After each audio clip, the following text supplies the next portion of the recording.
A single mother paid for groceries with coins at a Walmart checkout. The billionaire standing behind her looked into her cart and froze. It wasn't the change. It wasn't the growing line.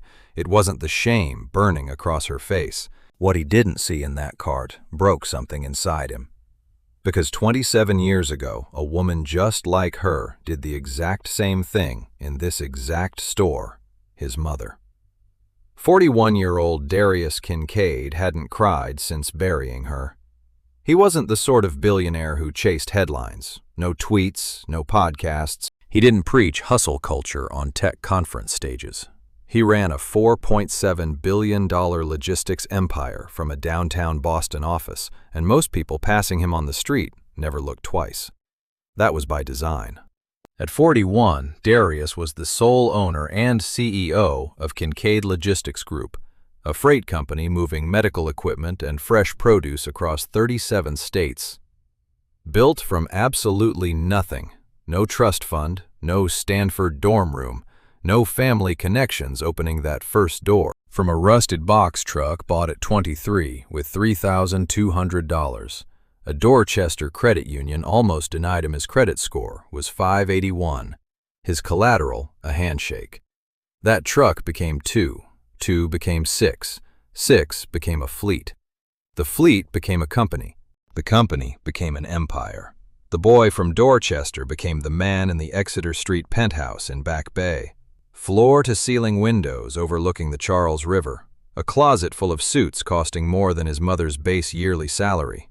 His watch alone was worth $26,000. A Vacheron Constantine Overseas, titanium case blue dial, the kind of timepiece that whispered wealth instead of shouting it. He wore it daily, not because he cared about watches, but because it was his first real luxury purchase. Every time he glanced at it, he remembered what time used to mean when you were poor. Time meant shifts. Time meant bus schedules. Time meant counting days until the lights got cut off. Darius didn't flaunt his wealth. No yachts, no parties. His driver, a retired Marine named Clyde, drove him in a black Maybach. But Darius sat in the back seat the way other men sit in waiting rooms. Quiet. Perfectly still. Somewhere else entirely. Because the truth about Darius Kincaid, a truth no Forbes profile or business journal ever captured, was that he hadn't enjoyed a single day of his wealth. Not one. Not the day the company crossed $1 billion in revenue. Not the penthouse purchase. Not when Bloomberg named him one of America's most influential black entrepreneurs.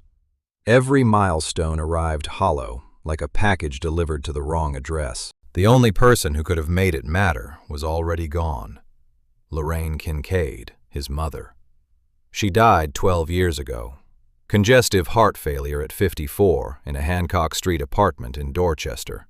$47 in the bank. Her fridge held bread, mustard, and milk, bought for a son who no longer lived there. She died 3 years before Darius made his first $1 million. 3 years before he could have moved her away, bought her anything, given her everything she spent a lifetime pretending she didn't need. 3 years too late. That math haunted him the way only permanent math can. The kind you can't renegotiate, restructure, or solve with money, power, or time. Lorraine had worked 2 jobs for as long as Darius could remember. Janitorial at a downtown office building from 6 in the morning until 2 in the afternoon. Then she worked as a prep cook at a soul food spot on Blue Hill Avenue from 4 until close. She came home smelling like pine sol and fryer grease. Hands swollen back bent her smile still somehow perfectly intact. And every single night, no matter how late she walked through that door, she'd check on Darius in bed, pull the blanket up to his chin, and whisper the exact same thing. "You eat first, baby. Mama already ate." But she never ate first. Not once. Not in 18 years of raising him completely alone after his father left when Darius was 3. She would serve him dinner, sit right across the table and just drink water or coffee while he ate, pretending she'd already had something back at the restaurant. He believed her until he turned 12. Then he started noticing things. The way she'd push food around a plate without ever actually lifting the fork. The way she'd wrap her small portion in tinfoil, slipping it into the fridge for his lunch tomorrow. She gave everything she had and called it enough. She went without and called it fine. And she died long before her son could give a single piece of it back. That was the wound Darius carried. You couldn't see it on his face or hear it in his voice. You couldn't spot it in the precise, disciplined way he ran his empire. It sat deep in the marrow, deep in that place where grief settles after it stops being sharp and becomes something so much worse, permanent. Every year on March 14th, the anniversary of Lorraine's passing, Darius just disappeared. His assistant Denise knew not to schedule meetings. Clyde knew better than to bring the car. The office knew not to call. Darius. Darius. Darius. Because on that day, Darius Kincaid stopped being a billionaire. He put on a gray hoodie, surviving since his 20s faded and heavily pilled at the cuffs. He drove his old Honda Civic, a 2009 model with 143,000 miles. He kept it registered, insured, and parked in a private garage for exactly this one purpose. And he went home. Not to the glass penthouse. Home. Back to Dorchester. He drove down Blue Hill Avenue with the windows cracked open, letting in that March air, still carrying a bitter winter bite. Past the barber shop, where he got his very first haircut. Past the corner store where Lorraine sent him for milk on school mornings. Past the bus stop, where she stood every single day at 5:15 in the morning. She wore shoes splitting at the sole because she'd spent the shoe money on his school supplies instead. He parked at Oak Lawn Cemetery and walked to Plot 47, Section C. A modest headstone, gray granite. Lorraine Marie Kincaid, beloved mother. He placed white chrysanthemums against the stone, the same ones every year because Lorraine used to say they were the best flowers a poor woman could buy. Cheap, but they last. Just like us, baby. He sat on the freezing ground beside her grave, and he just talked. He told her all about the company, about a new distribution center opening up in Memphis, about the lavish charity gala where he felt like a total fraud, about the crushing emptiness living inside rooms too expensive for her to have ever walked into. He talked until his voice went completely thin, then sat in silence until the cold made his knees ache. Then he drove straight to Walmart. Not just any Walmart, the Walmart right on Blue Hill Avenue, the one with scratched linoleum floors and buzzing fluorescent lights tuned to a frequency only people who had spent way too much time under them could ever hear. The one where Lorraine shopped every Thursday evening after finishing her second shift. The one where a young Darius walked the aisles beside her, watching her do desperate mental math at every single shelf. Calculating, subtracting, forced to choose between what he truly needed and what she could actually afford. Two entirely different lists. Every year Darius walked through this store. He didn't buy anything. He just walked past the cereal aisle where Lorraine always picked the yellow box of Cheerios simply because it was cheapest per ounce.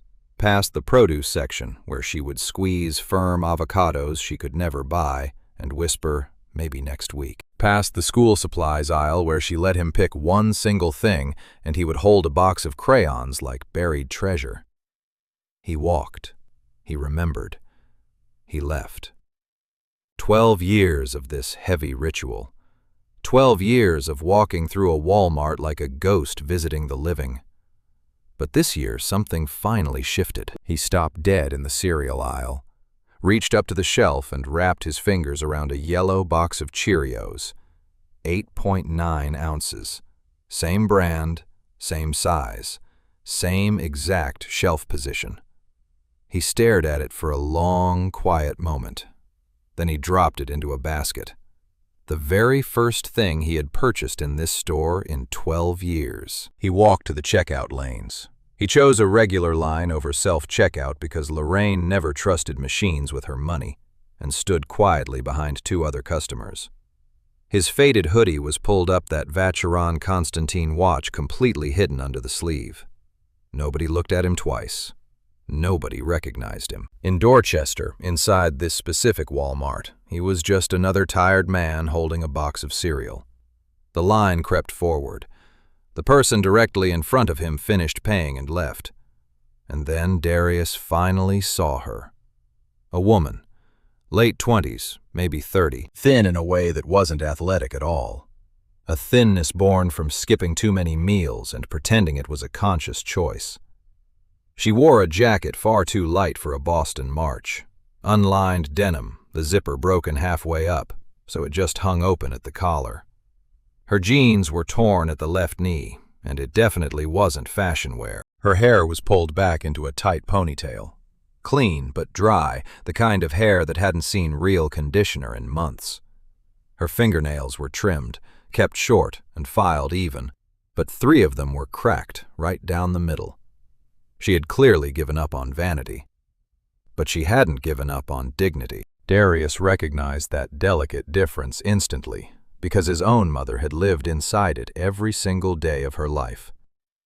A boy stood beside the woman, maybe 7 years old, quiet, perfectly still, his small hand gripping the denim fabric near her hip like an anchor. He didn't fidget. He didn't beg for candy. He didn't even look around. He watched his mother with the steady, serious gaze of a kid who learned way too early that survival means paying attention. A smaller child slept in the fold-down seat of the cart. A little girl, forehead resting on the plastic frame, thumb hovering right by her mouth. She wore a pink coat that swallowed her sleeves, rolled up twice at the wrists. The mother unloaded her groceries onto the conveyor belt with careful, deliberate motions. She placed every single thing precisely. Nothing tossed, nothing rushed. She was calculating. Darius saw it in her lips. Micro-movements, numbers running behind her eyes like a ticker. This was a woman who knew exactly what she had and refused to cross that line. The cashier, a heavy-set lady in her 50s with reading glasses on a chain and a Keisha name tag, started scanning. Steady beeps, one item after another. The total kept climbing on the little screen. 31.42, 36, 18, 39, 91, 41, 12, 43, 72. Keisha read the total out loud. 43.72. The woman reached into her jacket pocket and pulled out a worn Ziploc bag, then another, then a third. 3 little plastic bags packed full of coins. Quarters in one, dimes in the next, nickels and pennies mixed in the last. She had sorted them out, counted every piece, organized them the night before, with the sheer precision of someone treating every single cent like a soldier in a war she was barely surviving. She opened the first bag and poured the quarters out onto the counter. They spread across the surface in a quiet, metallic whisper. Keisha looked down at the coins. She exhaled through her nose so softly only a careful observer would notice, and started counting. Behind Darius, the line grew longer. A guy wearing a Red Sox cap shifted his weight, muttering something under his breath. 2 spots back, a woman just shook her head and pulled out her phone, the universal gesture of performed impatience. The mother never looked up. Her hands actually trembled a bit as she opened the second bag. Dimes scattered across the counter like tiny silver apologies. The 7-year-old boy standing beside her with those serious eyes watched his mother's shaking hands, then stared down at his shoes. He knew. Even at 7, he knew exactly what this moment was costing her. Not in money. Something much heavier than that. It was the quiet currency of shame that poverty charges on absolutely every transaction. Standing there in front of $43.72 worth of groceries, in front of frustrated strangers, in front of her own kids, this woman was paying for their survival with pennies. Every coin hitting the counter sounded like an apology she never should have had to make. 2 spots back, Darius just stood there with his box of Cheerios in one hand, watching. He wasn't impatient at all. He wasn't checking his phone. He was staring at the conveyor belt where her things waited, and for the very first time, he actually processed what was sitting right there. A yellow box of Cheerios, 8.9 ounces. The exact same box, brand, and shelf as the cereal he held in his hand. A gallon of whole milk. a jar of store-brand peanut butter, the kind with the plain white label that practically screams, "You cannot afford Jif." A simple loaf of white bread, a bag of apples, those small 5-pound ones for $3.99, the absolute cheapest option in the produce section, a 6-pack of fruit punch juice boxes, featuring that little cartoon parrot, children's size 7 socks, a bottle of kids' chewable vitamin C, 2 wide-ruled composition notebooks, a 12-count box of colored pencils, and a bottle of children's grape-flavored cough syrup. Darius scanned all the items again, then once more, very slowly, like reading a sentence that completely changes the meaning of everything that came before it. Every single item there was for kids. The cereal was for them. The milk was for them. The socks, the vitamins, the notebooks, the medicine, all of it. Every single coin she counted, every lonely penny she scraped from the very bottom of that Ziploc bag was being spent directly on her children. There was absolutely no shampoo, no deodorant, no razor, no lotion. No treat she might have wanted just for herself. No meat or protein of any kind besides the peanut butter. No coffee, no magazine, no lip balm, nothing for her. Not one single thing. Darius looked closely at the woman again. The broken zipper, her thin jacket, dry hair, cracked nails. She stood in a Boston Walmart checkout line in the middle of March, where the freezing wind cuts through denim like tissue paper.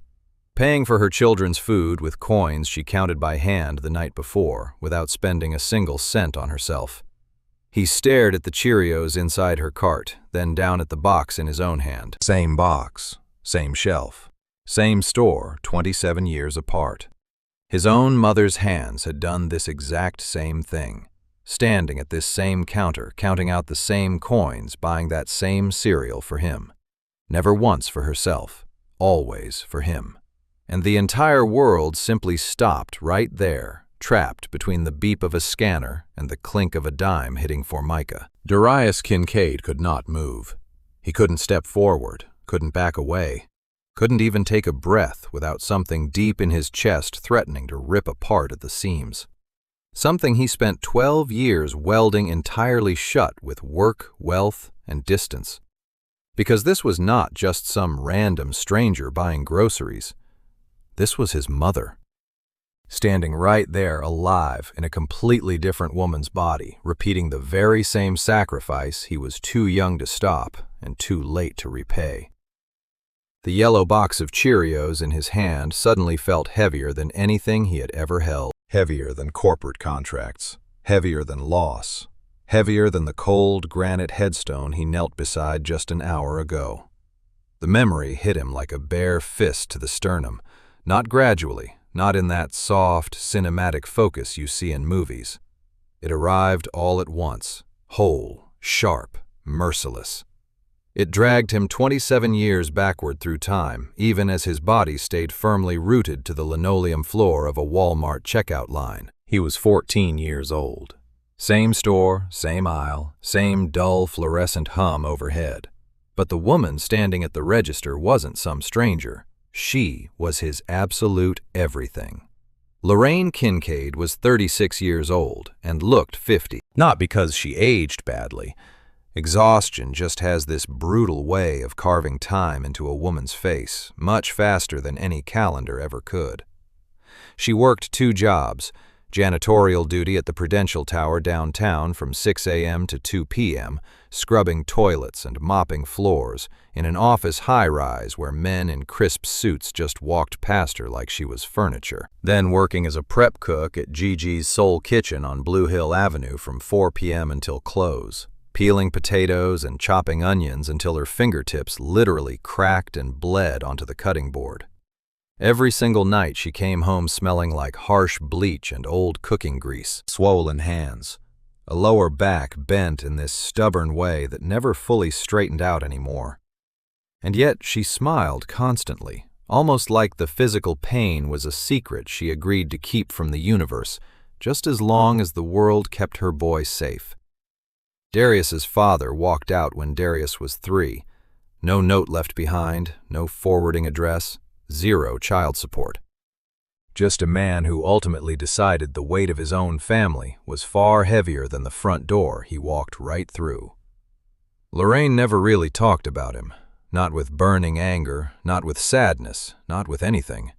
She just quietly closed that chapter and somehow carried the entire rest of the book on her own back. On that particular Thursday evening in Walmart, Lorraine put her groceries on the conveyor belt with the exact same careful precision Darius just watched this woman use. Every single item deliberate, every choice entirely calculated. Yellow box of Cheerios, 8.9 ounces. 1 gallon of whole milk. Store-brand peanut butter. White bread. A bag of small apples, the bruised ones, sitting on clearance because they were $1 cheaper. Children's size 5 socks. A bottle of kids' cold medicine. Because 14-year-old Darius had been coughing hard for 3 days straight, and she was already cutting her own NyQuil doses in half just to stretch it for him. Every item bought for him, nothing for her. Not a cheap bottle of lotion for hands that cracked every single winter. Not even a box of tea for the severe headaches she refused to admit she had. Not one thing existing solely because Lorraine Kincaid was a human being who actually deserved nice things too. She paid in coins, quarters counted out first in stacks of 4, then the dimes, followed by nickels and pennies, poured from a neatly folded sandwich bag she kept in her apron pocket. The cashier, a teenage girl who couldn't have been older than 16, counted them so slowly. The line behind them stretched out. Somebody sighed heavily. Another person shifted their weight with the heavy theatrical impatience of someone who never once had to worry about whether a debit card would clear. Lorraine did not flinch. She just stood straight. Chin-level eyes fixed forward, hands folded right at her waist while those coins were tallied up. Pure dignity poured off her like iron armor, and 14-year-old Darius, old enough to understand, but way too young to fix anything, stood beside her. He felt a tight knot in his chest he couldn't name back then, and still couldn't name today. Something hovering between rage and reverence. Caught between wanting to burn the entire world down and desperately wanting to build his mother a castle inside it. He watched her slowly count those coins and made a silent promise to himself. He would absolutely never let her do this again. One day he'd hand her a credit card with 0 limit. He would tell her to go buy everything she ever skipped, every nice lotion, every box of tea, every single meal she pretended she already ate. Someday the woman who sacrificed absolutely everything would finally get something back. But he was 27 years too late. "Ma," he told her that evening, walking to the car with plastic bags cutting deep into his fingers because he demanded to carry all of them. "You didn't get anything for yourself." Lorraine smiled, but she didn't look his way. She just looked straight ahead, car keys already clutched in her hand. It was the smile of a woman who practiced the answer so many times it flowed out smooth as scripture. "Mama already ate, baby. Don't worry about Mama." But she hadn't eaten. He knew that now. He actually knew it since he turned 16 and finally started paying real attention to the math. When SNAP benefits dried up on the 23rd of the month, Lorraine switched to cash. 3 days later, the cash vanished, so she switched to nothing. Morning coffee, free bread rolls from Gigi's, water straight from the tap. For 5, sometimes 7 days, she survived on air, willpower, and an absolute refusal to let her son ever see the hunger on her face. She never asked for a single favor, not from the government, not from the neighbors, not from the corner church running a food pantry every Saturday. "We do not take handouts, Darius," she would say, this while pressing his school shirt with a frayed iron she absolutely refused to replace. "We figure it out." Pride was her chosen weapon. It was also her cage. She lived right inside both until her heart finally gave out at age 54. She died in that apartment on Hancock Street, leaving just $47 in savings, keeping milk in the fridge for a son who had not lived there in 6 years. 3 years before he made his first million. 3 years before he could have moved her anywhere, given her absolutely anything, and promised she would never have to count another coin for the rest of her life. Darius stood in the checkout line at the Walmart on Blue Hill Avenue. He held a box of Cheerios, completely identical to the one his mother bought 27 years ago. He watched a total stranger sort coins with those same trembling hands. The same straight spine wearing the same invisible armor of dignity wrapped tightly around that same desperate math. And for the very first time in 12 years, his eyes burned. Not because he felt sad, because he was simply too late. He knew all the numbers by heart. Each year, his company foundation released an annual charity report, and Darius read it cover to cover. Not for the public relations boost. He read it because the data kept him honest, anchoring him, at least on paper, to a harsh world he had climbed out of, but never actually left behind. 13 million children in America lived in food-insecure households. 13 million. That was not a typo. It was not a distant statistic. That was right here. In the richest country on earth, 13 million kids went to sleep without knowing if breakfast was guaranteed. Single mothers were 5 times more likely to fall below the poverty line than 2-parent households. 5 times.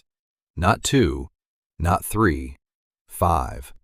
And the average SNAP benefit, the official government answer to hunger, averaged roughly $6.30 per person per day. Exactly $2.10 per meal. $2.10 to feed a growing child, breakfast, lunch, and dinner, in a nation where a medium Starbucks coffee cost more than that. But here was the part most people never saw. SNAP benefits ran out. They were calculated monthly, handed out on a rigid schedule. For millions of struggling families, the math simply refused to stretch. By the 3rd or 4th week, the card was bone dry. The balance hit 0. Whatever terrible gap remained between government aid and actual survival had to be filled with something else. Side hustles borrowed cash entirely skipped meals.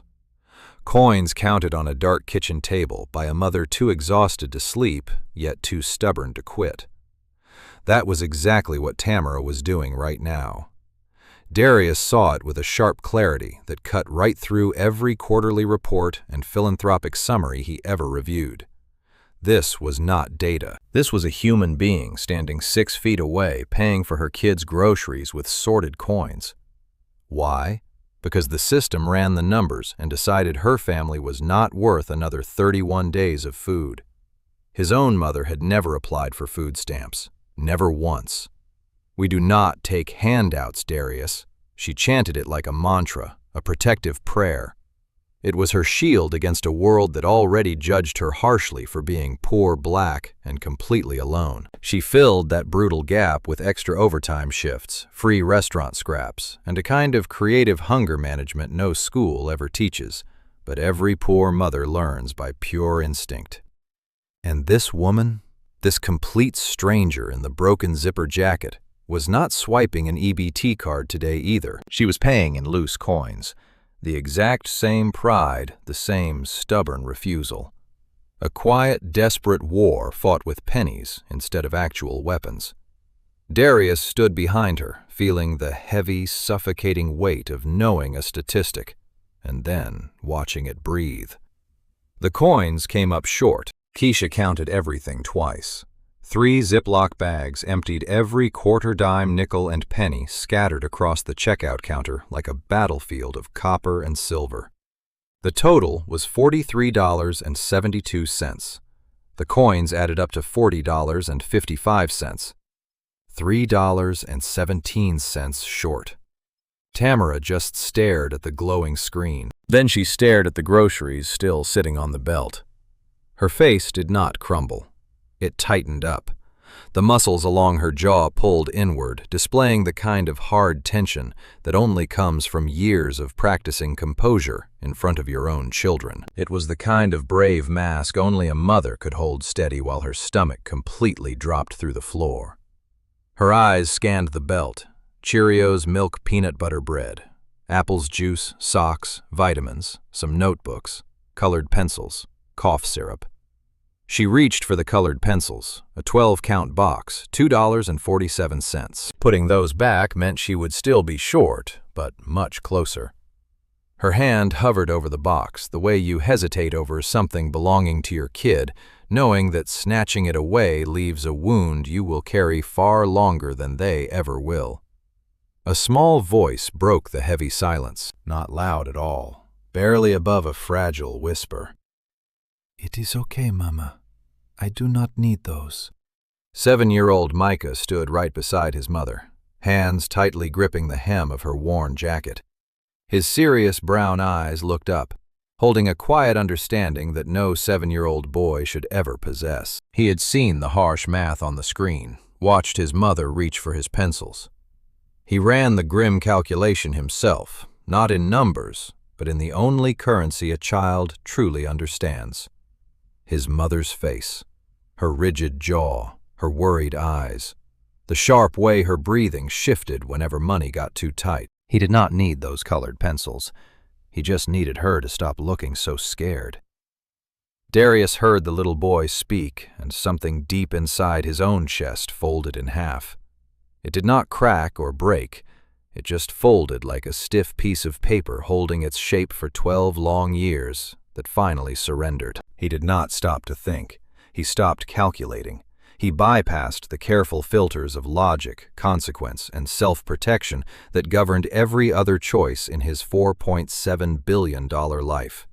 He just stepped forward. He set his own box of Cheerios on the conveyor belt right next to hers and looked at Keisha. Ring it all together, I have got it. Tamara turned around, not fast or startled, incredibly slow. The cautious pivot of a woman surprised far too many times by bad news, bracing for whatever was coming next. She stared at Darius. Gray hoodie, no expensive watch, no flashing wallet. Just a man with tired eyes, buying nothing but yellow cereal. Her expression was not relieved or grateful. It was not angry either. It was deeply guarded. The layered, defensive look of someone who learned early that random kindness from strangers almost always carries a steep price. Sir, I do not need charity. The words landed steady and highly practiced. She had definitely spoken them before, to social workers, to nosy neighbors, maybe to herself, every single morning in the mirror, deciding that today, just like always, she would simply handle the burden alone. Darius looked right back. He did not smile. He offered no sweet reassurance. He just spoke quietly, low enough that only she and Keisha could hear. It is not charity. My mama used to buy these exact same Cheerios from this very store. I figured the least I could do is finish what she started. Tamara blinked. The sentence clearly made zero sense to her. He saw her confusion. But something buried in his tone translated. Something behind the words that was not pity, not a performance, and absolutely not the hollow generosity of a wealthy man trying to feel better about himself. It was just pain. Raw, heavily lived-in, fiercely familiar pain. The kind one survivor recognizes in another, like combat veterans locking eyes across a crowded room. She stayed completely silent. She watched him pull out a plain navy blue debit card. No platinum edges, no raised numbers. Absolutely nothing that whispered wealth. He swiped the plastic. The screen flashed approved for $47.19. Keisha bagged the groceries without a single comment. Her eyes flicked between Darius and Tamara, showing the quiet, steady awareness of someone who worked that register long enough to know some moments require absolutely no narration. Thank you. Tamara's voice was incredibly small. It sounded fractured at the edges, like cracked glass held together purely by surface tension. She picked up the plastic bags. Little Micah grabbed the one holding his cereal and pencils, clutching it tight against his chest, like a precious gift he feared someone might snatch right back. Darius simply nodded. He never offered his name, never asked for hers. He did not pull out a business card or ask for a phone number, avoiding any gesture that would make the brief exchange feel transactional. He stepped aside, letting them pass. He really should have left right then. The personal ritual was over. The Walmart visit, the cemetery, the Cheerios. It was all totally complete. The logical, highly disciplined part of his brain, the exact part that built a financial empire by knowing exactly when to walk away, ordered him home. Back to the penthouse. Back to the crushing silence. Back to a calendar filled with tomorrow's meetings about freight contracts, distribution routes, and quarterly earnings projections. But his feet refused to move. Because he stood there watching Tamara walk toward the exit, Micah holding her hand on one side, baby Zuri still asleep in the shopping cart on the other. Just before pushing through those sliding automatic doors, Tamara suddenly stopped. She knelt down right beside Micah, leaned close to his ear and whispered something. Darius could not hear the words, he was much too far away, yet he somehow knew them. He knew those words the way you remember the lyrics to a lullaby your own mother sang every single night of your childhood. He knew them the way you memorize the shape of a deep wound you have carried so long it became part of your skeleton. He followed them out to the parking lot, not too close, nothing obvious, keeping 3 rows of parked cars between them.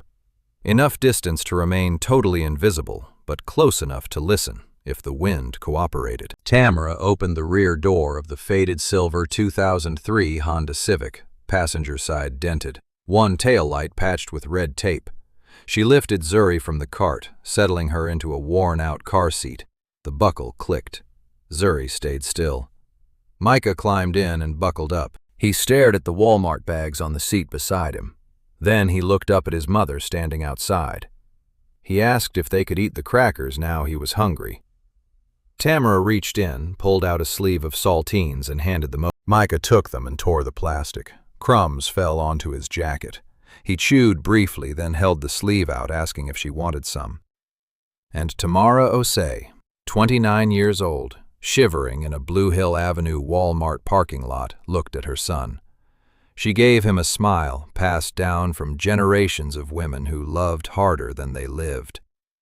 Then she spoke the 5 words that stopped Darius Kincaid's heart. "Mama already ate, baby. You go ahead." Darius stood 3 parking spaces away, resting his hand on the hood of his Honda Civic. The wind carried her voice across the asphalt as if it had been aimed directly at the center of his chest. "Mama already ate." The exact same words, the same cadence, the same lie wrapped in the same fierce love delivered with a smile that never quite reached the eyes. Because the stomach behind it was completely empty, and had been empty since yesterday. Maybe the day before, maybe even longer. It was the same performance a million mothers had given in a million parking lots across a million versions of this exact moment. They chose hunger over honesty. Because honesty meant admitting to a 7-year-old that the world had failed them both. Darius placed both hands flat on the hood and lowered his head. The metal felt cold beneath his palms. The parking lot was loud with rattling carts' engines and the distant beep of a backing truck. But all he could hear was her voice, and layered underneath it, like a ghost track on an old recording, was his mother's. "Mama already ate, baby. Do not worry about Mama." 12 years of held-together composure finally cracked open in a Walmart parking lot at 4:17 in the afternoon on March 14th. He did not sob. He made 0 sound, but tears streamed down his face, and his hands shook violently against the hood.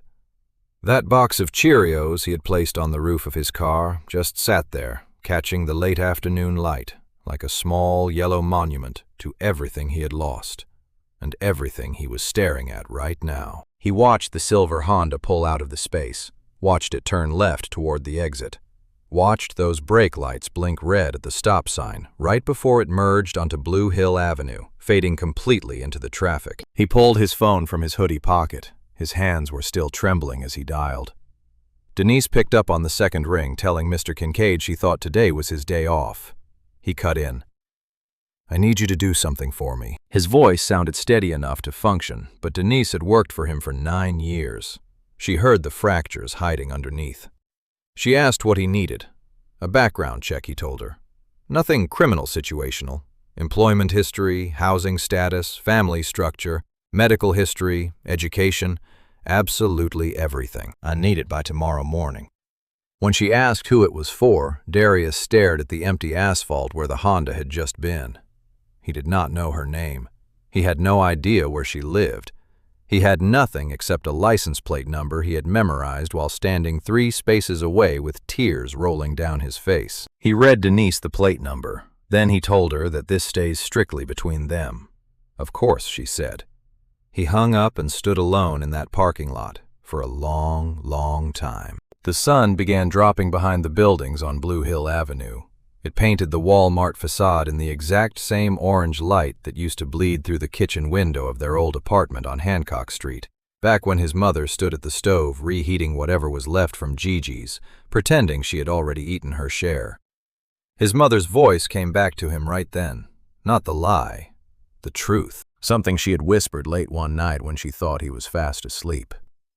She was sitting at the kitchen table nursing a cup of black coffee, the electric bill sitting open in front of her.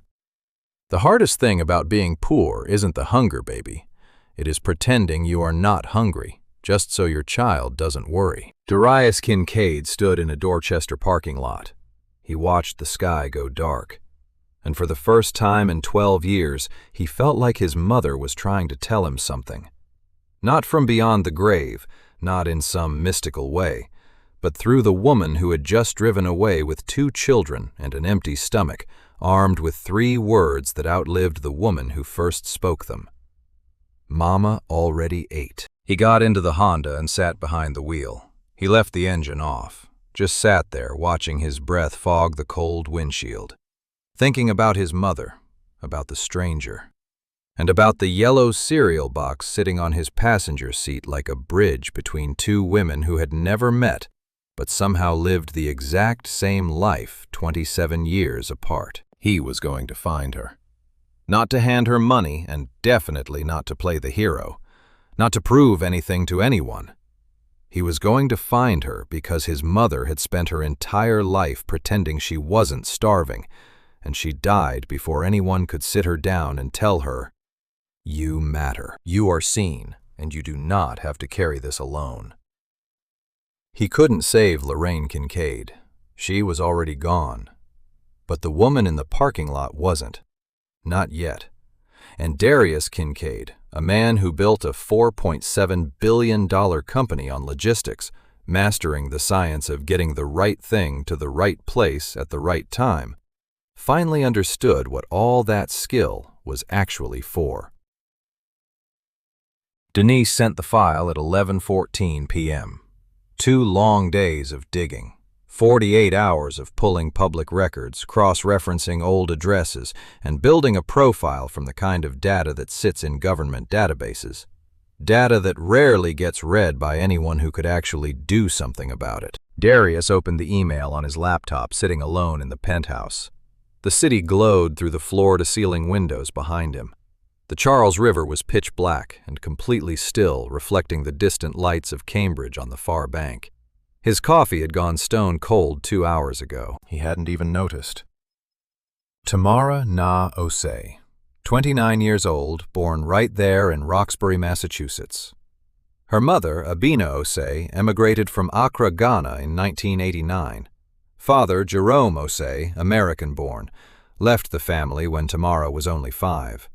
No forwarding address, 0 child support paid. Last known location somewhere in Florida. Last contact, never. Darius stopped and read that line twice. His own father had walked out when he was just 3. Last known location, nowhere that mattered.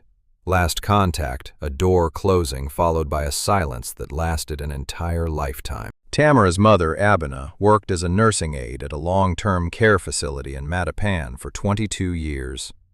She passed away 6 years ago from complications tied to type 2 diabetes.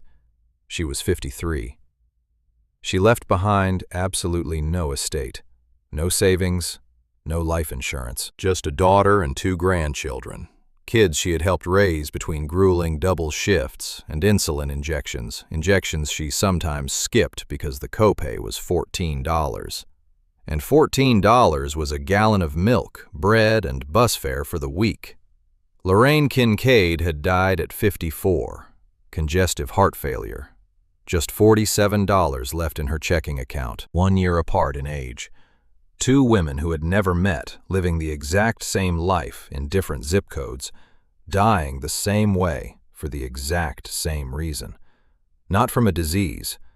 They died from the sheer accumulation of years spent putting everyone else first and themselves last, until their bodies simply could not carry the weight anymore. Darius closed his eyes, opened them again, and kept reading. Tamara graduated from Madison Park Technical Vocational High School with a 3.7 GPA. She was accepted into the licensed practical nursing program at Bunker Hill Community College on a partial scholarship.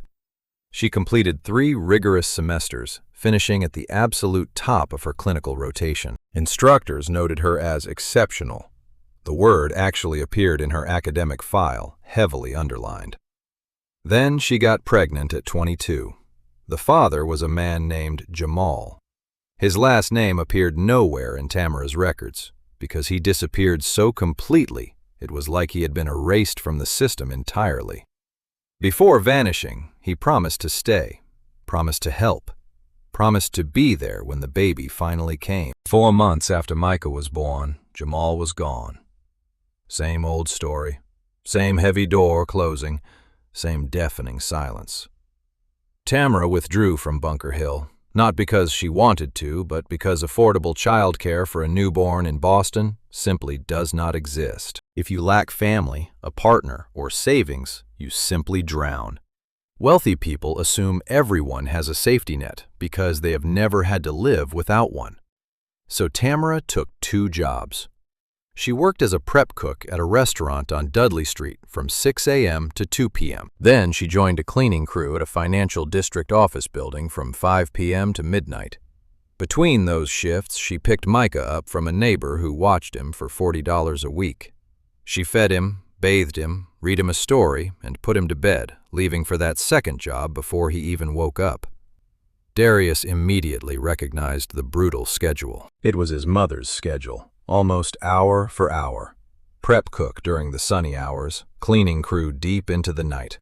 It was the same split shift that left you smelling like 2 entirely different kinds of exhaustion. Sleeping in a kitchen chair because you only had 3 hours before the alarm screamed, demanding you wake up and become a brand new kind of tired. Tamara's current apartment was a Geneva Avenue studio, 380 square feet running $1,150 a month. That swallowed roughly 70% of her take-home pay. She received SNAP benefits for the kids, but nothing for herself. Zuri attended a state-subsidized daycare. Micah was enrolled in 2nd grade at Kenny Elementary School. But the after-school program cost $120 a month, and Tamara simply couldn't cover it.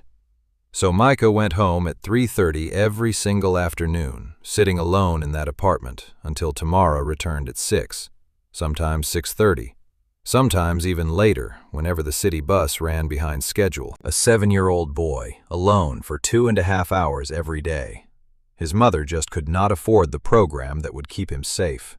The system built to catch kids like Micah had far too many to catch and nowhere near enough hands to hold them. Darius closed the laptop. The screen went dark. The penthouse fell completely quiet. He sank into a leather chair that cost more than Tamara's annual rent. He stared at the skyline he was once so proud to own a piece of. But he did not see the skyline. He saw Hancock Street. He saw the apartment with the peeling linoleum and the radiator that clanked all winter. He pictured his mother walking through the door at 11 at night, her hands swollen and cracked. She would open the refrigerator, find the last slice of bread, and put it on a plate for him for tomorrow. Then she would close the door and go to bed, empty. Tamara Osei was living his mother's life. The exact same jobs, the same brutal math, the same lie at the dinner table. And if nobody stepped in, she would die the exact same way. Alone, at 50-something in a tiny apartment with $0 in the bank, having given everything to children who would spend the rest of their lives wishing they had known sooner. If this hits close to home, subscribe for more stories like it. Anyway, let us move on. The following Thursday, Darius drove the Honda Civic right back to the Walmart on Blue Hill Avenue. Same hoodie, same jeans, same deliberate invisibility. He parked in the same lot, walked through the same entrance, and did the one thing a man worth $4.7 billion had never done in his entire professional life. He gambled. He bet that Tamara Osei shopped on a strict schedule. He figured a woman who counted coins into Ziploc bags and knew the exact price of every item beforehand was the kind of person who bought groceries on the exact same day at the exact same time every single week. Unpredictability was a luxury she just could not afford. He walked past the pharmacy section, past the cleaning supplies, and past the seasonal display of discounted Valentine's candy nobody wanted. Then he turned into the dairy aisle. She was right there, standing by the refrigerated case with a gallon of whole milk in one hand and a half-gallon in the other. Her eyes darted between the price tags like a calculator running a program she memorized a lifetime ago. Micah stood right beside her, gripping the edge of the car. Zuri was in the fold-down seat, wide awake this time, chewing on the ear of a stuffed rabbit that had seen better decades. Darius approached from the far end of the aisle, slow and casual, the body language of a man who just happened to be in the store, not a guy who read a 40-page report about her life 2 nights ago. He said, "Excuse me, I think we met last week at the register." Tamara looked up. Recognition hit her fast. Not warmth, not relief, just caution. It was the practiced weariness of a woman who learned that people who show up twice usually want something. Then Micah spotted him. The boy's face changed. Not a full smile exactly, but something pretty close. That sudden softening when a child recognizes someone who was kind to his mother when the rest of the world was not. Micah said he was the Cheerios man. Darius almost laughed. Almost. It caught in his chest like a hiccup, a sound of pure surprise mixed with something he had not felt in years. Real, unexpected delight. Investors called him Mr. Kincaid. Employees called him Sir. Exactly 2 people in his life called him Darius, and they were both dead. But Cheerios man, that was brand new. "I am," he said. "That is me." Tamara put the milk back, the full gallon. She kept the half-gallon, the cheaper option. The math never stopped running, even mid-conversation. She carefully told him she wanted to say thank you again for what he did, adding that he did not have to do it. He replied that he knew he did not have to. Silence. The fluorescent hum of the dairy case filled the space between them. Darius knelt down slowly like a man who learned from his mother that the fastest way to earn a woman's trust was to speak to her children first. He asked Micah what grade he was in. 2nd. At Kenny, the boy said. Kenny Elementary. Darius told him it was on Glenway, adding that he used to walk past it every day since his own school was 3 blocks over. Micah studied him with serious brown eyes and asked if he walked by himself every day. Something unspoken passed between them. It was a look of recognition that only 2 people who grew up in the exact same neighborhood with the same kind of loneliness could ever understand. Darius stood and looked at Tamara. He asked if he could buy her and the kids lunch at a diner 2 blocks away, mentioning his mom used to take him there after shopping. Tamara's jaw tightened. Her instinct to refuse was entirely visible and physical. It was like a wall going up in real time between his offer and her personal pride. He had seen that exact same wall in his mother 1,000 times. The rigid architecture of dignity in a world that offers help like a transaction and demands gratitude like a receipt. Darius quietly said it was just lunch. No hidden agenda, no strings attached, just pancakes and bad coffee. Micah looked up at his mother. He did not beg, he did not plead. He just watched her with the quiet hope of a child who learned to keep his wants small enough to fit inside what his mother could carry. Tamara exhaled. "Okay," she said, "just lunch." The diner was called Gigi's. It was not the original one. That place had closed 8 years ago when the owner retired. But the new owner kept the name, kept the menu, and kept that corner booth by the window. The exact booth Lorraine used to slide into every other Thursday evening after shopping, whenever she saved enough to buy Darius a short stack of pancakes and pretend she had already eaten. Darius did not tell Tamara any of this. He just held the front door open and let them walk inside. Micah slid right into the booth and immediately grabbed the laminated menu. He scanned the pictures with the sheer intensity of a boy who did not eat at restaurants nearly enough for it to ever feel ordinary. He asked if he could get pancakes, looking at Tamara, not Darius. He knew exactly who paid for things in his world. "Order whatever you want," Darius told him, stepping in before Tamara could even calculate the price. Beside them, Zuri pointed right at a picture on the kids' menu. "The yellow one," she declared. "Egg sunny side up." She did not know the actual name of the dish, she just knew the color. 4 years old and already perfectly fluent in choosing things by sight, simply because nobody had taught her the words yet. Tamara ordered a coffee. Just coffee. Black. Nothing else. Darius looked at her across the table and noted she was not eating. She wrapped both hands around the mug like a woman trying to absorb warmth straight through the ceramic. She said she was fine, claiming she already ate, but abruptly stopped. The sentence hung in the air between them, the first words of a lie she had told 1,000 times to 1,000 different people. "I already ate. I am not hungry. I had something at work." It was the universal language of mothers who perfected the art of disappearing their own hunger so deeply that it became totally invisible even to themselves. But she could not finish the lie. Not here, not in front of this man. The guy who paid for her groceries with a box of Cheerios and a sentence about his mother that still echoed in her head a whole week later. There was something in his eyes when he said it, something that told her he completely understood the second half of that sentence, the silent part she never said out loud. The part where saying she already ate actually meant she did not eat at all, which means she will not eat until tomorrow. Which means the math works out, and her children will never have to know.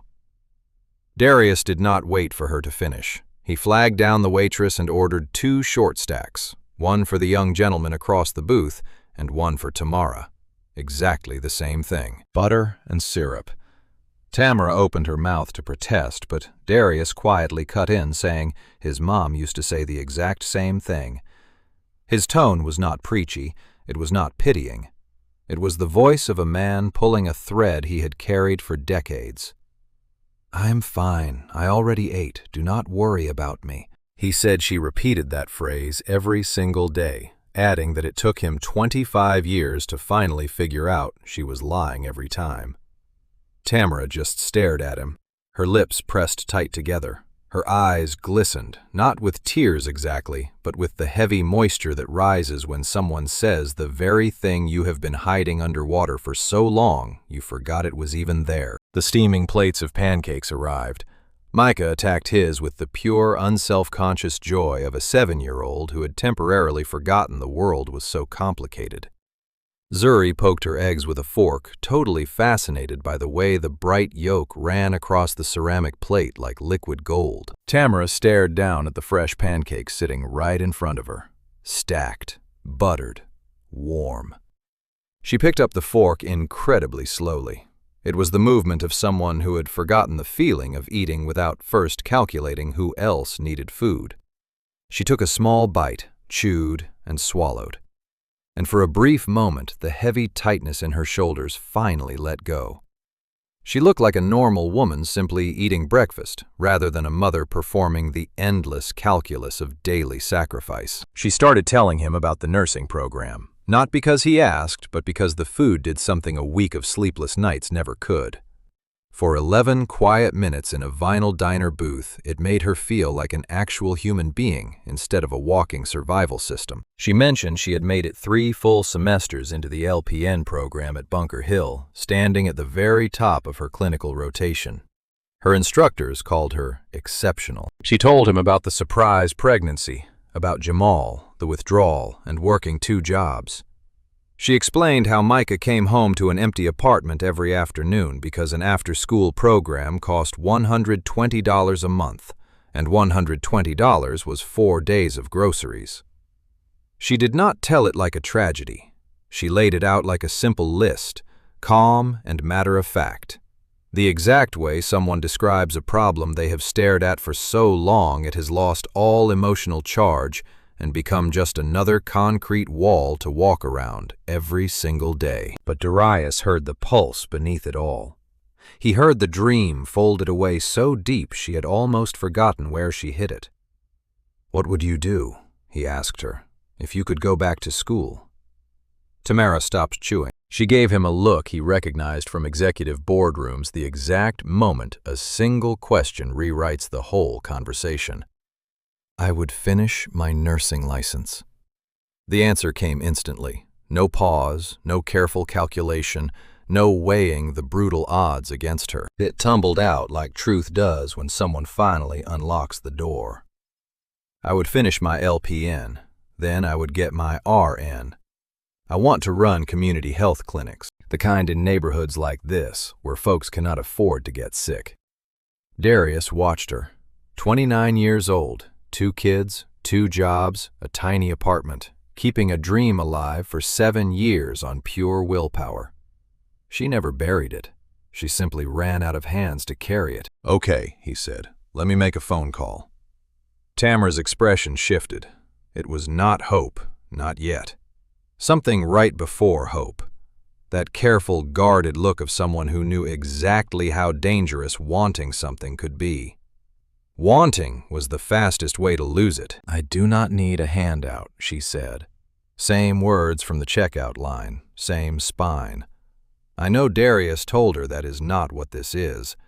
He dialed Denise from the pavement while Tamara strapped the kids into the Honda. His tone was calm, controlled, the executive voice that moved mountains in rooms he was not even standing in.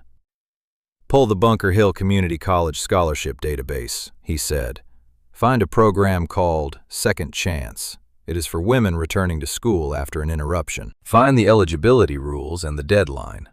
Tell me if a 29-year-old single mother with 3 finished semesters and a 3.7 GPA qualifies." Denise paused for exactly 1 second. "You already know she does." "I need them to know it," he said. Kincaid Logistics Group had donated $2 million to Bunker Hill 3 years ago. It was a workforce initiative Darius championed precisely because community colleges were the only real on-ramp people like his mother ever got. He never imagined that corporate donation would one day pave a road for a specific woman he met in a grocery line. But life, like his mother used to say, has a much longer memory than we ever give it credit for. Denise called back in under an hour. The Second Chance Scholarship covered tuition, books, and clinical fees for eligible candidates. Tamara qualified. She had always qualified. The money was sitting there the whole time she was scrubbing office floors at midnight. She just never knew it existed because nobody in her world ever mentioned it. The system built to deliver resources had too many moving parts and 0 actual connectors.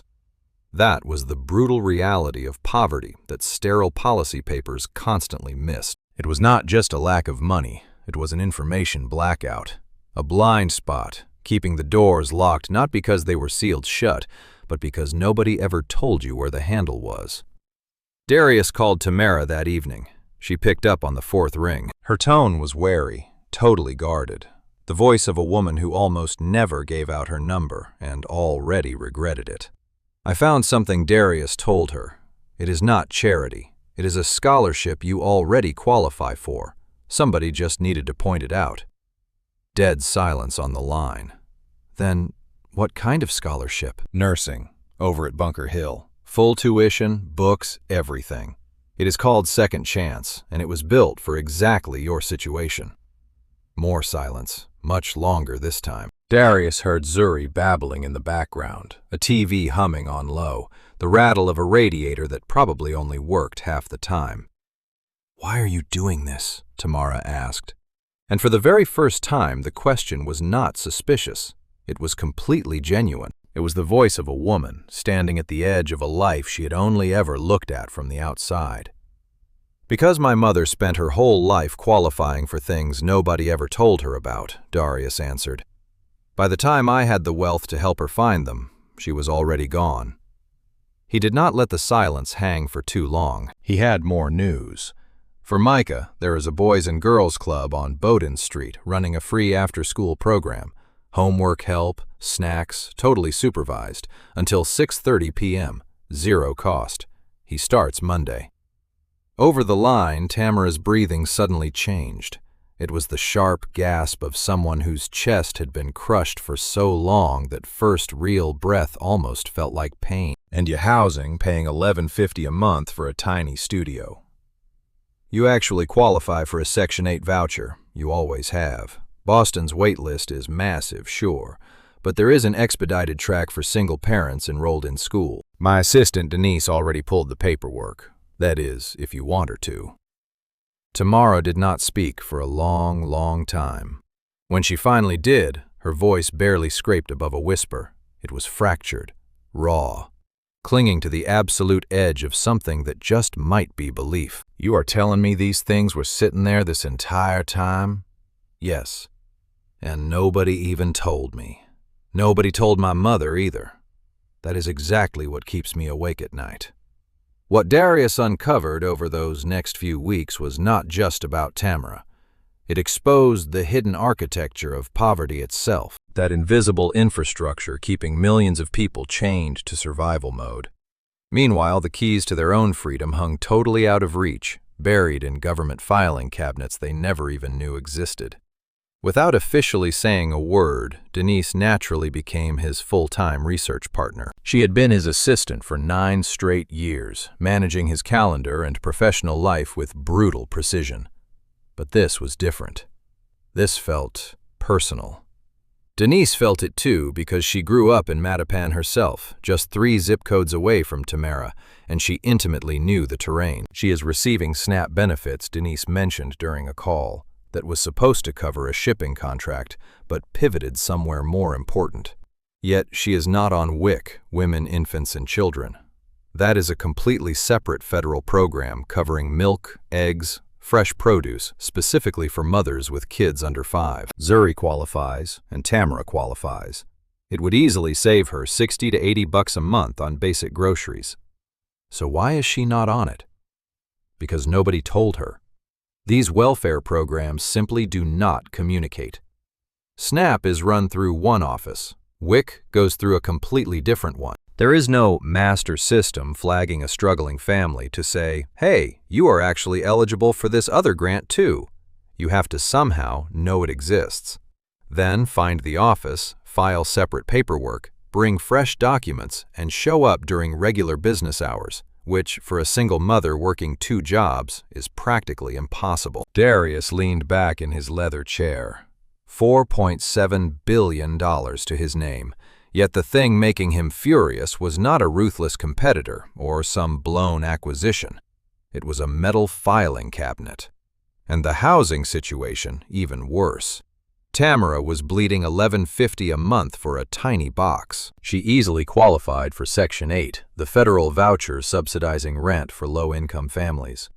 Except the waiting list in Boston averaged 27 months.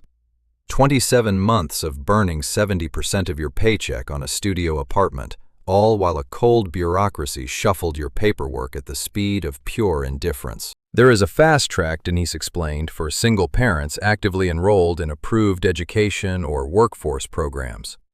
If Tamara starts her nursing classes, she shoots right up the list. How fast? Try 6 to 9 months instead of 27. Suddenly, every single piece of the puzzle snapped into another piece. The scholarship unlocked the education. The education triggered the fast-tracked housing. Cheaper housing freed up her cash. More cash stabilized the whole family, and that rock-solid stability let her kids actually thrive. It was a perfect chain, and every link already existed, fully funded, fully operational, ready to go. The only thing missing was the human connector. That one person who could look at the whole messy chain and say, right here, this is how all the puzzle pieces fit. The system is not broken, Darius told Denise that night. He stood at his glass window watching Boston's skyline flicker like a massive circuit board designed by someone who had never actually lived in the dark. It is designed to be impossibly hard to navigate, and the people starving for it most are the ones with the absolute least time to figure it out. Tamara started classes at Bunker Hill Community College on a rainy Tuesday in April. Night sessions, 6:30 to 9:45, 3 evenings a week. Second Chance covered her tuition, her heavy books, her clinical fees. She wore the exact same jeans she wore to Walmart, except she had ironed them crisp. She carried a backpack Micah decorated with bright stickers from his Bowdoin Street after-school club. He went there every single afternoon until 6:30 now, instead of sitting completely alone in a cramped apartment, just counting the agonizing minutes until his mom walked in. Zuri's daycare extended its hours through a supplemental voucher Denise had quietly helped Tamara file for. It tacked an extra 90 minutes onto the end of the day. That might not sound like much until you realize those 90 minutes were the literal difference between making it to class or failing completely. For the whole first week, Tamara sat quietly in the back row of the massive anatomy lecture hall and did not say a word. She took meticulous notes in a cheap dollar store spiral notebook, writing small and incredibly tight, just trying to make the blank pages last. The professor, a woman in her 50s named Dr. Adis Nuosu, taught with the kind of clarity that turned complex systems into stories. The nervous system was a highway, the circulatory system was a river delta, the skeletal system was pure architecture. And Tamara understood architecture. She had been building and rebuilding her own life for 7 years using materials that just kept breaking. By the second week, she raised her hand in class for the very first time. Come the third week, she answered a question the rest of the room could not. And by the fourth week, Dr. Nuosu pulled her aside after lecture. The professor told her she learned like someone who had been waiting for this. Tamara looked right at her. She had been waiting for 7 years. Dr. Nuosu gave the nod of a woman who recognized a hunger having nothing to do with food, warning her not to waste it. Meanwhile, Darius stayed strictly in the background. He never visited the campus. He never attended classes. He did not insert himself into the daily rhythm of a life that was not his. He called Tamara every 2 weeks. Short calls, 10 minutes, 12 at the absolute most. He would ask about the kids, check on her medical program, and see if she needed anything. The answer to that last question was always no. Darius respected that. He knew it meant she was building something she could stand on by herself, and making her dependent on someone else's floor was the worst thing he could do. Sometimes a package from Amazon would show up at her apartment, a used copy of Tabor's Cyclopedic Medical Dictionary, some colored highlighters, a pocket-sized anatomy flashcard set. No note inside, no return name, just a standard shipping label from some warehouse in Kentucky. Tamara knew exactly who sent it. She kept quiet about it, and so did he. Around this time, the building on Geneva Avenue began to shift around her. Not physically, the walls were still paper-thin, the radiator still clanked loudly. That hallway still smelled like cheap cooking oil and carpet cleaner. But the ecosystem definitely shifted.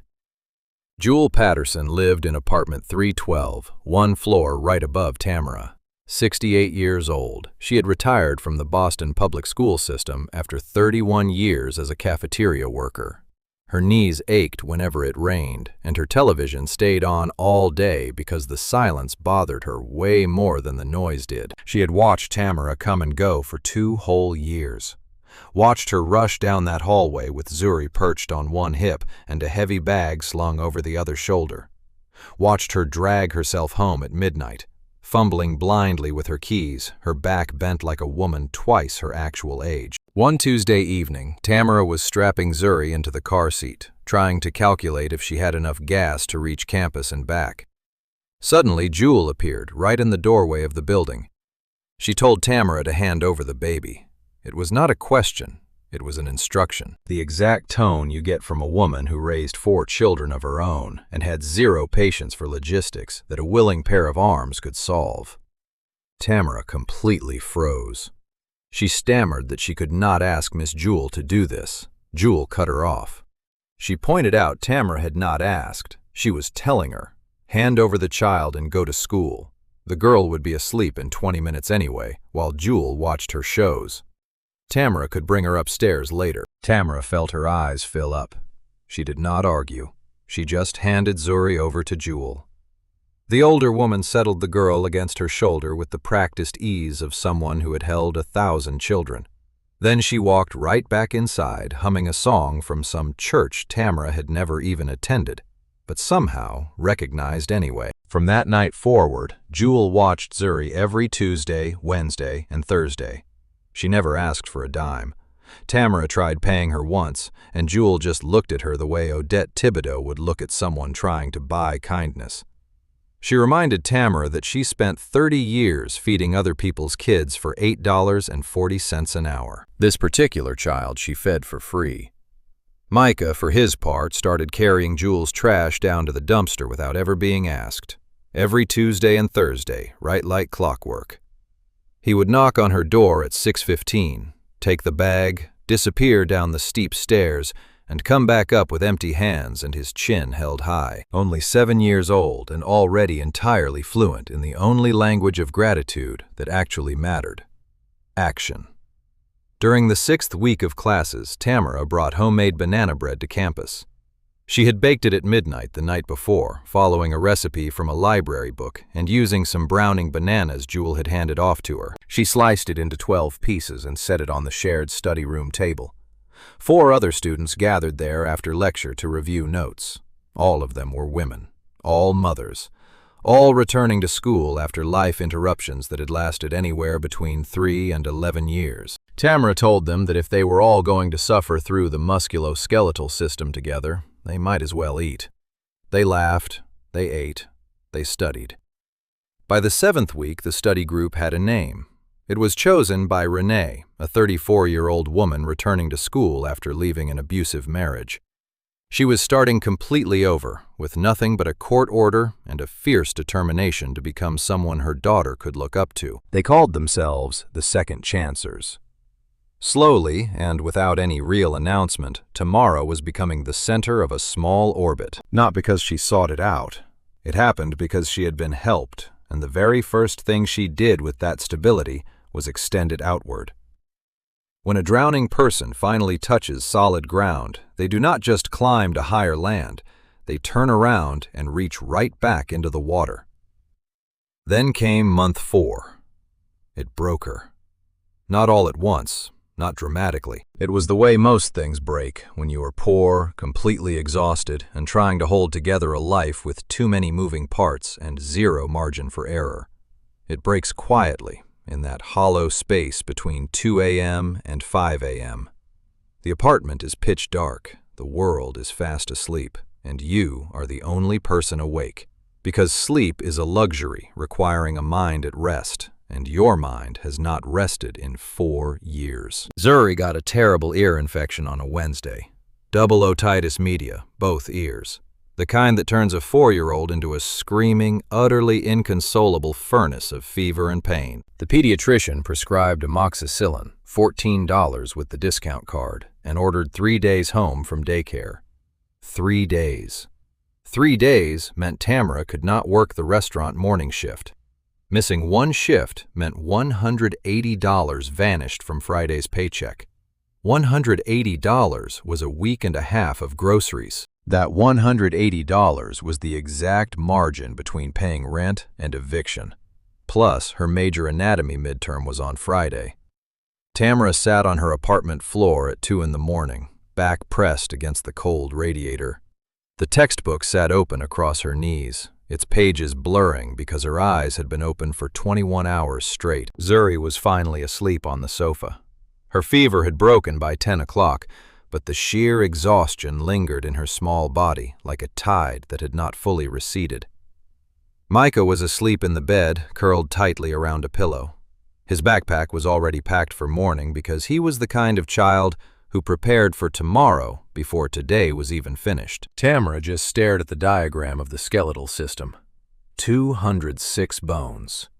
She could name 142 entirely from memory, but she needed all of them by Friday. Her vision swam. Her hands were shaking, not from the cold, but from that very specific tremor that comes from running on black coffee, pure adrenaline, and a stubborn refusal to admit you have hit a wall. She picked up her phone, scrolled to a name she had added 3 weeks ago, hesitated for a second, and pressed call. Darius picked up on the second ring. It was 2:15 in the morning, yet his voice was clear and alert. It was the sound of a man sitting at a desk surrounded by shipping manifests and quarterly projections, because sleep was something he had sacrificed so long ago he stopped counting it as a loss. Tamara told him she could not do this. Her voice was flat, not crying worse than crying. The pure absence of tears, the sound of a woman who had used up every drop of emotional fuel and was running on fumes. She could not be a student, a mother, and a worker all at the same time. Something had to give. Darius stayed quiet. It was the kind of quiet that fills a phone line like physical pressure, like the heavy air before a storm that has not decided whether to break or hold. Finally, he spoke up. His mother had worked 2 jobs. His voice was low and careful, the voice of someone choosing every word like it cost something. She raised him entirely alone, never once sat in a classroom after high school. He asked Tamara if she knew what his mother had wanted to be. A teacher, 4th grade. She used to tell him that when he was little. She wanted to teach kids how to read, because reading was the one door that stayed wide open no matter how many people tried to slam it shut. She had the Roxbury Community College application in her dresser drawer for 6 years. Never filled it out. She never had time. She was too busy making sure he had time. Dead silence on the line. Then Darius told Tamara his mother ran out of time. 54 years old, passing from heart failure in a 1-bedroom apartment. She never sat in a classroom. She never stood in front of 9-year-olds to teach them how a sentence works. He paused. He told Tamara she still had time and warned her not to waste his mother's. The words landed in the dark apartment like stones dropped into still water. Do not waste hers. Not yours, hers. It was the accumulated hours of every mother who worked 2 jobs, skipped meals, and carefully counted coins. Women who claimed Mama already ate, so their child could have one more chance at something they never got. Tamara did not respond. She set the phone on the floor beside her and pressed both palms flat against the open textbook. The skeletal system stared right back up at her. 206 bones arranged in the shape of a body designed to stand upright, even when absolutely everything around it collapsed. Wiping her tired eyes with the back of her hand, she flipped to the section on the axial skeleton and started to read. She studied until 5 in the morning. 3 solid hours of silence, broken only by the turning of pages, the clanking radiator, and the soft breathing of 2 children. Kids who would never know their mother almost quit at 2:15 a.m. on a Thursday in July, but kept going. She kept going because a man she barely knew reminded her that time was a debt owed to all the women who never had quite enough of it. She took the midterm Friday and pulled a B+. Not flawless, not top of the class, but a solid pass earned in the trenches of a life that offered 0 margin and demanded absolutely everything. When she told Darius the grade, he stayed quiet. Then he said, "Your mother would have been proud." For the first time, Tamara's composure shattered, not from sadness, but that specific grief of hearing someone name a person you have carried in pure silence for 6 years. She would have, Tamara whispered. She really would have. March 14th arrived just like always, quiet, heavy, the kind of day that sits on your chest before your eyes even open. Darius drove the Honda Civic down Blue Hill Avenue, windows cracked. Same hoodie, same route. Same car silence that felt more like presence than absence, like someone riding passenger who had been gone 12 years but never left. He parked at Oak Lawn Cemetery, walking straight to Plot 47, Section C. The gray granite headstone looked exactly the same. Lorraine Marie Kincaid, beloved mother. The grass sat perfectly trimmed because Darius paid a groundskeeper $100 every month, one of the smallest yet most crucial line items in his entire financial life. He leaned the white chrysanthemums against the stone, the cheap ones that lasted. Like us, baby. He sat on the cold dirt like every year. back against granite knees, pulled up, staring across the endless headstones stretching toward the trees. For 12 years he came here to talk business, about revenue, about expansion plans, quarterly projections, and that new distribution center down in Memphis. He talked about the company because corporate growth was the only language he had left, the only proof that her years of counting coins, skipping meals, and lying about already eating actually produced something measurable, something that looked worth the cost. But this year, no company talk. I met someone, Ma. Wind drifted through the cemetery. A bird called behind the maintenance shed. She reminds me of you. Same cart, same coins, same lie about already eating. He paused, swallowing hard. She has 2 kids. A boy, too serious for 7. A girl who sleeps through everything. He holds her jacket exactly how I held yours, like letting go meant you would vanish. He plucked a blade of grass, rolling it between his fingers. I could not save you, I know that. I was 3 years too late and $1 billion too slow. You died in that apartment with $47 in the bank, and I was still figuring out how to get a second truck running. His voice cracked, not dramatically, just quietly, the way concrete fractures when pressure builds from underneath. But maybe that is why I stopped in that Walmart. Not because I planned to, not because I am generous or kind or whatever those magazines say. I stopped because the universe put your face on a stranger and dared me to walk past it. And I couldn't. Physically could not walk past your face again. He leaned back against the stone. I have been running from this for 12 years, Ma. Building things, buying things, filling a penthouse with furniture worth more than our apartment, pretending that fills the emptiness. But it's not. You know it isn't. You always knew the difference between full and furnished. A car passed on the road beyond the cemetery wall. The sound faded out. The quiet returned. I think I'm helping her because I'm trying to help you. I know that lacks logical sense. You are gone. She isn't you. But she is living your life, Ma.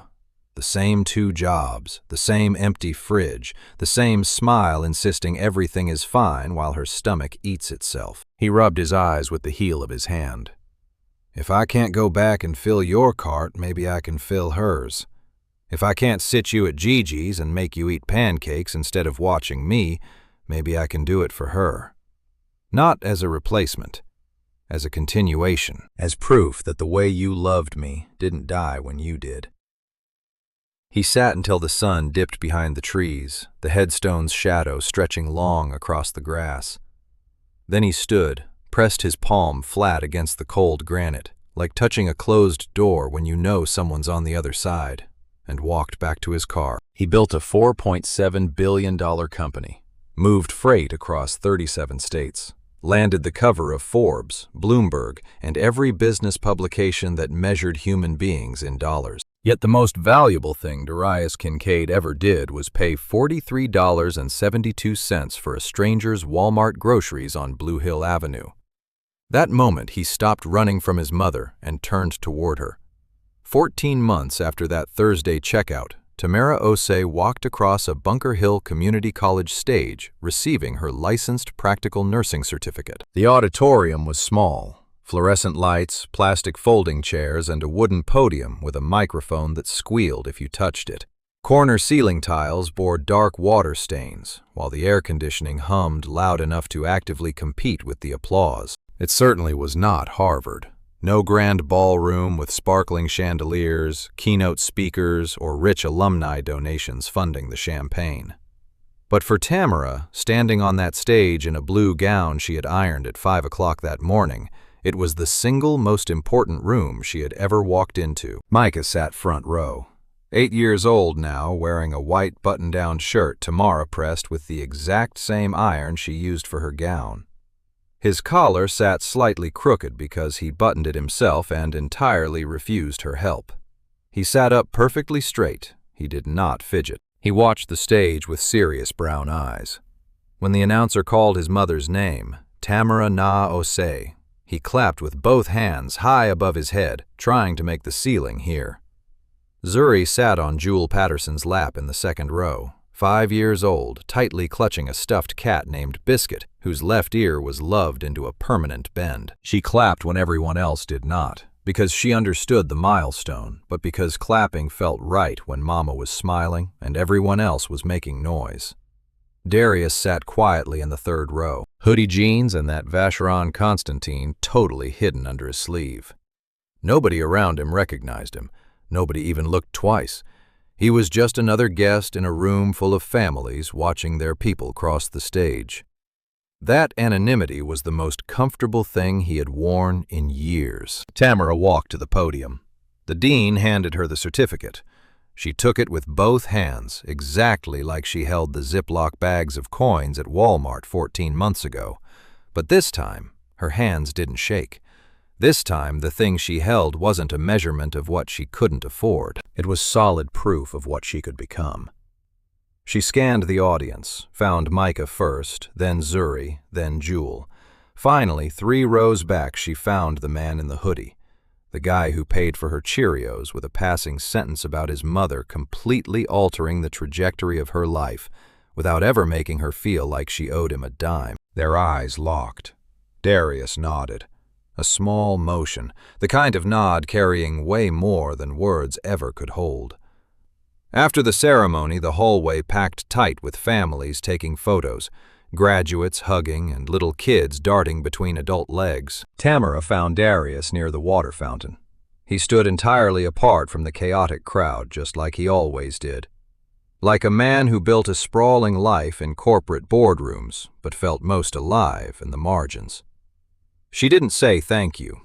She had said it enough times before that the word started feeling way too small for the massive weight it was supposed to carry. Instead, she reached into the pocket of her blue gown, pulling out a small white envelope.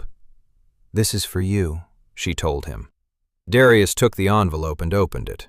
Inside were bills and coins. He counted them without thinking, the way you count when the numbers are already deeply familiar. $43.72 exact. And a folded piece of paper.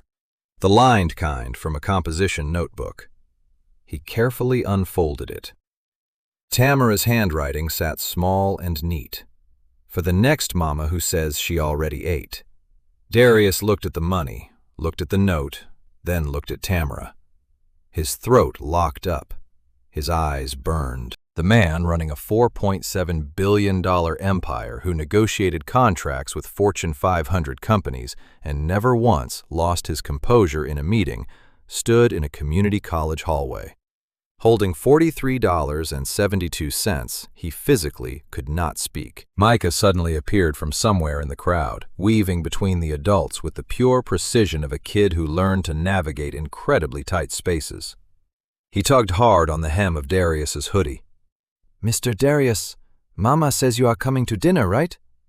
She made jollof rice and says you have to eat because she knows you skip meals too."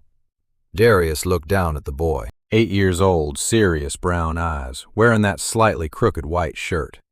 The exact same boy who told his mom he didn't need colored pencils because he understood the brutal math of being loved by someone who couldn't afford to love herself at the exact same time. Darius laughed. Not that polished boardroom chuckle he deployed at fancy galas and investor dinners. A real heavy laugh.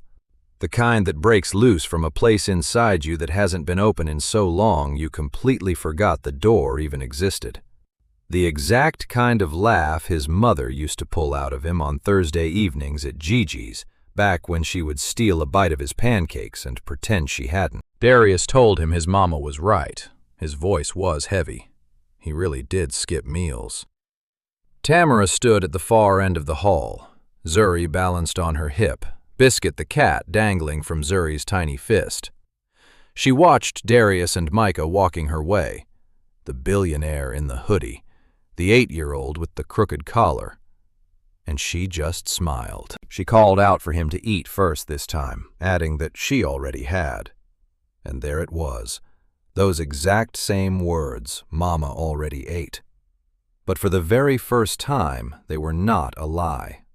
Not a sacrifice wrapped in a smile to shield a child from the weight of what was missing. They were a joke. A real, earned, warm joke between two people who understood exactly what that phrase cost every mother who ever said it and meant the absolute opposite. Darius smiled back, and something deep in his chest finally broke loose. Something frozen solid since a one-bedroom on Hancock Street, $47 in the bank, and a woman who gave everything and called it enough. After 12 years, it finally thawed. Darius Kincaid never saved Tamara Ossie. He opened a door she was already walking through. The $43.72 was not the real gift. The gift was being seen, truly seen, by someone who recognized that sacrifice because he watched it consume the person he loved most. Sometimes the most valuable thing you can give someone is not cash. It is not a scholarship, a housing voucher, or a seat in a classroom. It is telling them, I see what you are doing. It matters. You matter. And you do not have to carry this heavy load alone. This story is fictional, but the systems it describes are entirely real. Food insecurity hits 1 in 8 American households. The national nursing shortage tops 200,000 unfilled positions. Section 8 housing waitlists average 27 months in major cities. Second chance scholarships sit at most community colleges nationwide going unclaimed every single year because the people who qualify never know they exist. Any of these programs can be found with one quick web search. Every one of them holds the power to change a life if the right person finds them at the exact right time. I wrote this because I believe the most dangerous lie in poverty is not saying you cannot afford it. It is, Mama already ate. It is the fiction parents tell so their kids never feel the burden of what is missing. The lie that keeps families functioning while the person holding it all together slowly disappears. If you know a parent like that, someone who counts pennies, skips meals, and buys everything for their kids while taking nothing for themselves, do not look away. Do not walk past. Truly see them. That is where everything starts. Thank you for watching. Subscribe if this story meant something to you today. Share it with someone who really needs to hear it. I will see you in the next one.